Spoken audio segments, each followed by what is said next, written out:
এটা হচ্ছে অর্ধেক পানি ভর্তি একটা বোতল। আর আপনারা কি বিশ্বাস করবেন যদি আমি বলি এই বোতলের বাইরে জাস্ট পানি ঢেলে আমি এই বোতলটাকে চুপসিয়ে ফেলতে পারবো? তো চলুন করে দেখি।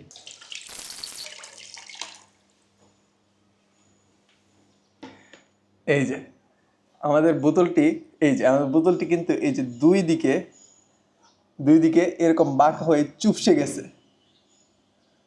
এদিকে কিন্তু ঠিক আছে, কিন্তু এই দুই দিকে বোতলটি চুপসে গেছে। তো শুধুমাত্র পানি ঢালার কারণে আমাদের এই বোতল কেন চুপসে গেল এর পিছনের ফিজিক্সটি চলুন জেনে আসি। আসলে প্রথমে যখন আমি এই বোতলে পানি রাখছিলাম তখন সেটা ছিল গরম পানি, আর তারপরে যখন আমি এই ক্যাপটি লাগিয়ে দিয়েছিলাম তখন সেই গরম পানির উত্তপ্ত বাষ্প এই খালি জায়গাটি দখল করেছিল। আর তারপর যখন আমি এই মগটি দিয়ে এই বোতলের উপর পানি ঢালছিলাম তখন সেই মগের পানিটি ছিল একদম ঠান্ডা পানি। আর যখন এই উত্তপ্ত বাষ্প এই ঠান্ডা পানির সংস্পর্শে এসেছিল তখন সেই বাষ্পের কিছুটা অংশ পানি হয়ে আবার তরলে পরিণত হয়ে যায়, যার ফলে বোতলের মধ্যে বায়ুর চাপ কিছুটা হ্রাস পায়।